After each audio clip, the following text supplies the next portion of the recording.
এইভাবে কচু রান্না করলে আপনার ভাতের প্লেট খালি হয়ে যাবে। আর আমার জন্মস্থান থেকে আম নিয়ে এসে আমি কিভাবে আম সংরক্ষণ করলাম তা আজকে দেখাবো আপনাদেরকে। আসসালামু আলাইকুম ভিউয়ার্স, আমি শারমিন আক্তার। আজকে আরেকটি নতুন ব্লগ নিয়ে হাজির হয়েছি আপনাদের সাথে। কেমন আছেন সবাই? আলহামদুলিল্লাহ, আমি ভালো আছি। এইখানে যে আমগুলো দেখতে পাচ্ছেন এগুলো আমার আব্বা ঢালতেছে ডালার মধ্যে। আর এই আমগুলো কিন্তু আমরা কিনে নিয়ে আসি নাই। এই আমগুলো হচ্ছে আমরা যে কোয়ার্টারে থাকতাম, মানে আমার জন্মস্থান, সেই জন্মস্থানের আম। এই আম গাছটা আমাদের ঘরের একদম সামনে ছিল। আর আম গাছটা আমি আর আমার এক বড় আপু উনি মাঠ থেকে নিয়ে এসে আমরা লাগাইছিলাম। তো আম গাছটা অনেক বড় হয়েছিল আর প্রতি বছর এত এত আম ধরতো। আর আমগুলা যে এত মিষ্টি তা বলার বাহিরে। তো এর থেকে কিছু আম আমি সংরক্ষণ করে রাখবো। আমি কিভাবে সংরক্ষণ করব তা আপনাদের সাথে শেয়ার করব। তার আগে আমার রান্নাটা দেখে নেবেন। তো বরাবরের মতোই আব্বাই কচু কাটতেছে, আমি কাটতে পারি না, বা কাটলেও ইচ্ছাকৃতভাবেই কাটি না, কেননা হাত অনেক চুলকায় আমার। আব্বার কেন হাত চুলকায় না আমি জানি না। আর আব্বা সম্ভবত অভ্যস্ত হয়ে গেছে, অনেক খাইছে নাকি গ্রামের বাড়িতে ওনারা কচু। তো আব্বাই কেটে দিচ্ছে। অবশ্য আমি কাছেই আছি, আমি দাঁড়ায় দাঁড়ায় দেখতেছি যে কিভাবে কাটে। আর আব্বা আম্মার কাছ থেকেই মোটামুটি কাজ শিখতেছি বা শিখছি সব।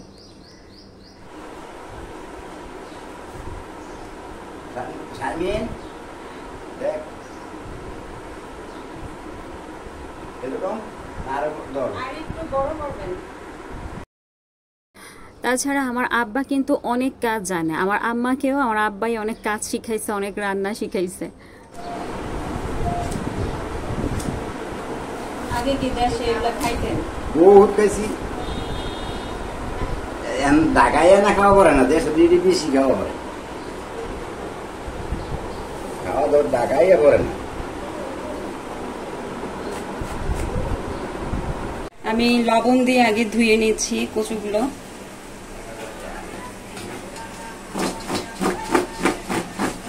তাহলে যে কষ্টটা ওটা চলে যাবে।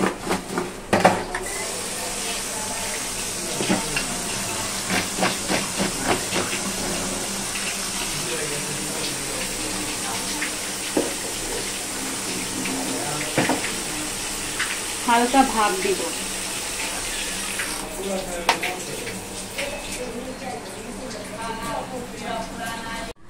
আমি রুই মাছের মধ্যে হলুদের গুঁড়া আর মরিচের গুঁড়া দিয়ে দিয়েছি, লবণ দিয়েছি।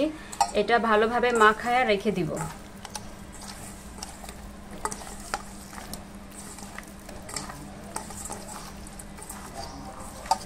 রুই মাছটা অনেক বড় আনছিল, কিন্তু বাজার থেকে কাটা আনার কারণে ছোট ছোট পিস হয়ে গেছে।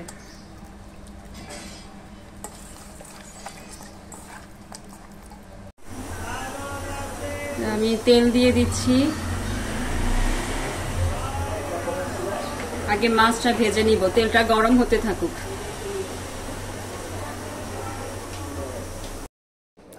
তো এই মাছগুলোকে আগেই মাখিয়ে রেখেছি, এখন আমি এগুলোকে ভেজে নিব। তো এই পর্যন্ত যারা আমার ভিডিও দেখছেন, আমার ভিডিওর কোনো অংশ ভালো লেগে থাকলে আমার ভিডিওতে একটি লাইক দিয়ে দিবেন। এখন একটু উল্টায় দিব। আর মাছটা বেশি ভাজবো না, হালকা হালকা ভাজবো, কেননা বেশি ভাজলে তরকারিতে মজা লাগে না। আমার ভাজা শেষ, এরকম করে ভেজে নিব, এর বেশি ভাজবো না।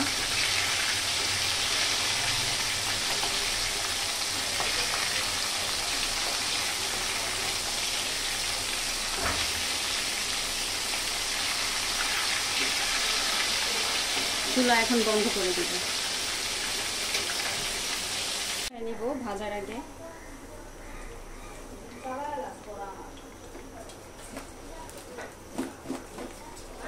মাছ ভাজার তেলের মধ্যেই আমি কচু ভেজে নিব। চামচটা প্রথমে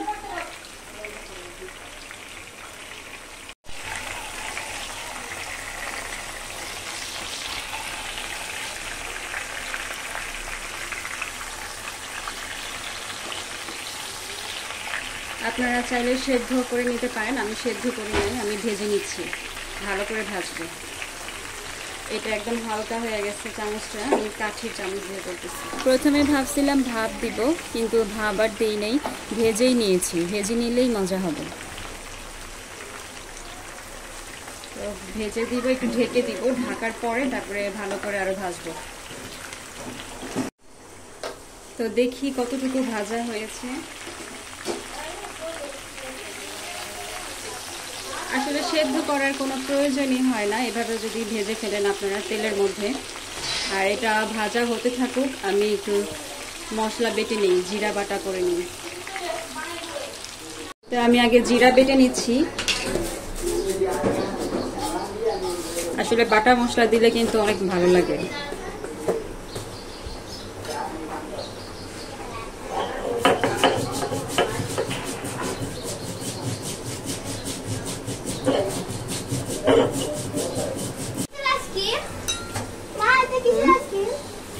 এটা নীল তেল।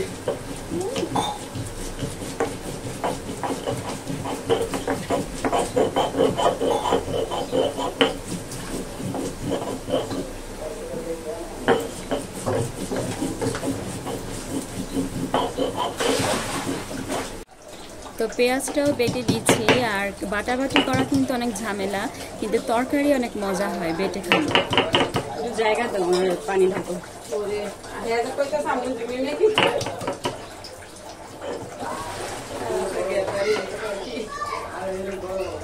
আজকে কি আবার মেহমান আসবে? হ্যাঁ, তা আমি আজকে কচুর ডাঁটা রান্না করব, দেখবা তোমার থেকে আমারটা বেশি মজা লাগবে। আচ্ছা।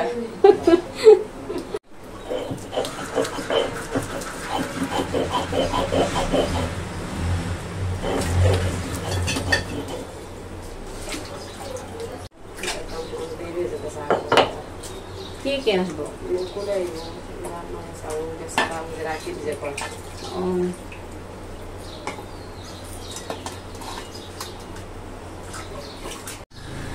তো আমার কচু ভাজা শেষ, এখন শুধু রান্না করব।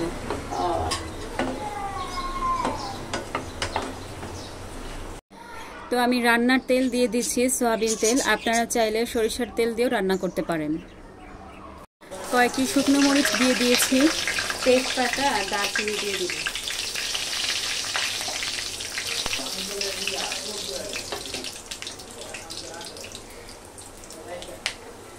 এরপর দিয়ে দিব পেঁয়াজ আর জিরা বাটা।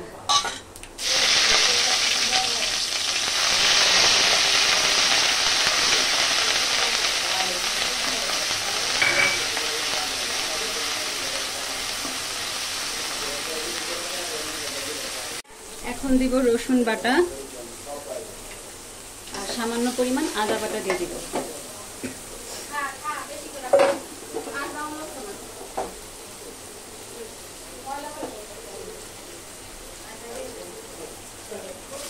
হাত দিয়ে দিলাম আজকে। তো ভালো করে কষায় নিতে হবে, আর সামান্য পরিমাণ একটু পানি দিয়ে দিচ্ছি।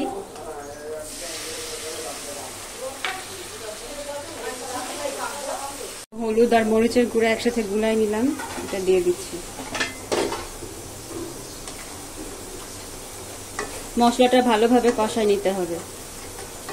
তো আমার মশলা কষানো শেষ, এখন আমি এই কচু ভাজাগুলো দিয়ে দিব।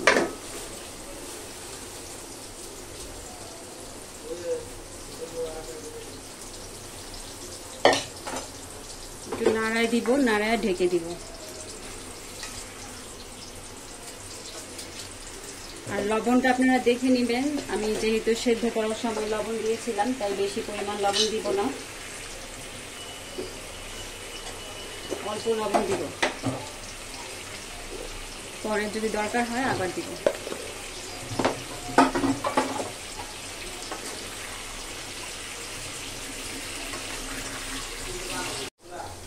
তো এখন বারবার নাড়াই দিতে হবে।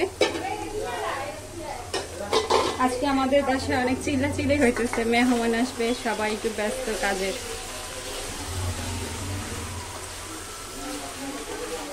তো আমি দেখবো যে সেদ্ধ হয়েছে কিনা, সেদ্ধ হইলে পানি দিয়ে দিব। নাড়া দিতেছি। সেদ্ধ হয়ে গেছে। ফাতিহা একটু পানি দাও তাড়াতাড়ি। তাই এখন ঝোলের পানি দিয়ে দিব,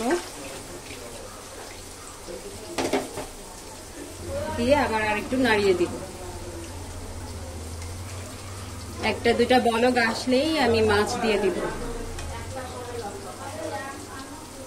4 থেকে 5টি কাঁচামরিচ দিয়ে দিচ্ছি আর এখন ঢেকে দিব।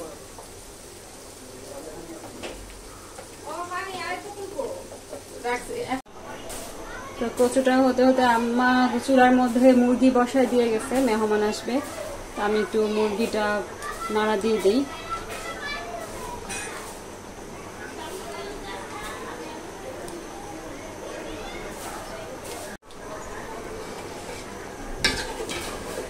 আসলে আমরা 2 বোন একসাথে থাকি, তো দেখা গেল যে আমিও মুরগি আনলে একসাথে খাই বা ওরাও মুরগি আনলে একসাথে খাওয়া পড়ে।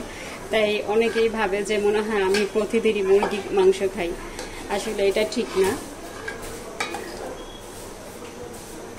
প্রতিদিন খাওয়া সম্ভব না কারো পক্ষে।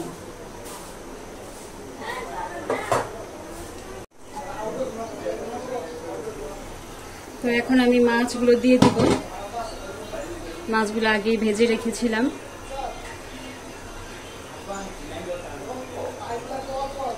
আমাদের মেহমান চলে আসছে, রান্না এখনো শেষ হয় নাই।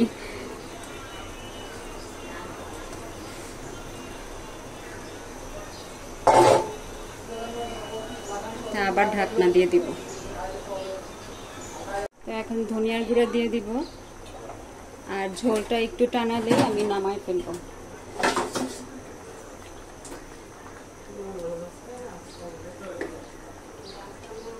ঝোলটা আরেকটু শুকাবে, বেশি ঝোল হয়ে গেছে, আরেকটু শুকালেই নামাবো। তো আমার রান্না শেষ, মেহমানদেরকে খাবার দিবে। এর মধ্যে আমি আমের যে সংরক্ষণ পদ্ধতি এটা আপনাদেরকে দেখাই। তো এই পানির মধ্যে আমি 2 থেকে 3 চামচ লবণ দিয়ে দিব। তো লবণ পানিটা এরকম করে ফুটিয়ে নিতে হবে। তো আজকে আপনাদেরকে দেখাবো কিভাবে কাঁচা আম সংরক্ষণ করা যায়। প্রথমে আমি আমগুলোকে ধুয়ে নিয়েছি। এখন পাতলা করে ছিলে নিব যাতে সবুজ অংশটা দেখা যায়।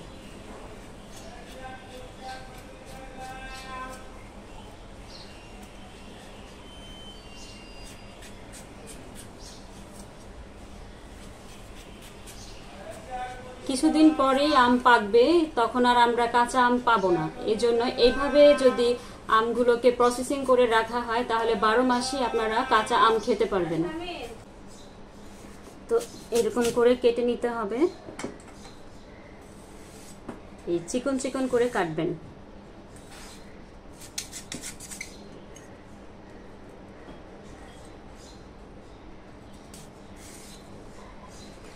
কাঁচা আম যদি 12 মাসই থাকে তাহলে ডাউলের সাথে খাওয়া যায়, অনেক কিছুর সাথেই খাওয়া যায়।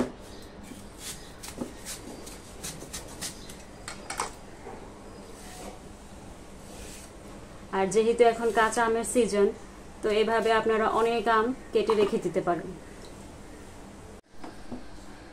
এখন আমি ওই লবণ পানিটাকে পুরোপুরি ঠান্ডা করে নিয়েছি, আর এই পানির মধ্যেই আমি কাঁচা আম সংরক্ষণ করব। তবে বয়ামে করব, কাচের বয়ামে।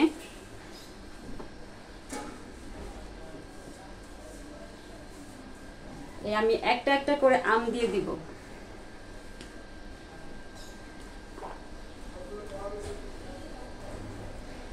আমার বয়ামটা অনেক ছোট, আপনারা বড় বয়ামেও রাখতে পারেন। আমি জাস্ট দেখানোর জন্য করতেছি আমগুলো।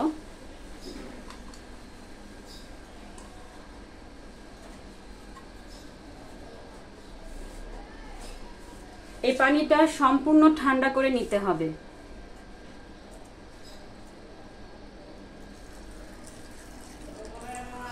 একদম মুখ পর্যন্ত পানি নিতে হবে। তো এখন মুখে লাগাই দিব, ভালো করে আটকায় রেখে দিব।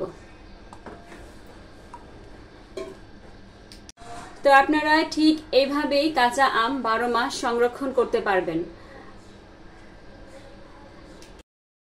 বিসমিল্লাহির রহমানির রহিম। তো আমার এই রান্নাটা অনেক অনেক মজা হয়েছে, সবাই প্রশংসা করেছে। তাছাড়া আমি যাই রান্না করি সবাই প্রশংসা করে।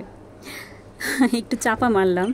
যাই হোক, রান্নাটা হচ্ছে একটা মনোযোগের বিষয়। আপনি যত মনোযোগ দিয়ে রান্না করবেন আপনার রান্নাটা ততই মজা হবে। তো আজ এই পর্যন্তই। আমার চ্যানেলটি সাবস্ক্রাইব করুন। আল্লাহ হাফিজ। আসসালামু আলাইকুম।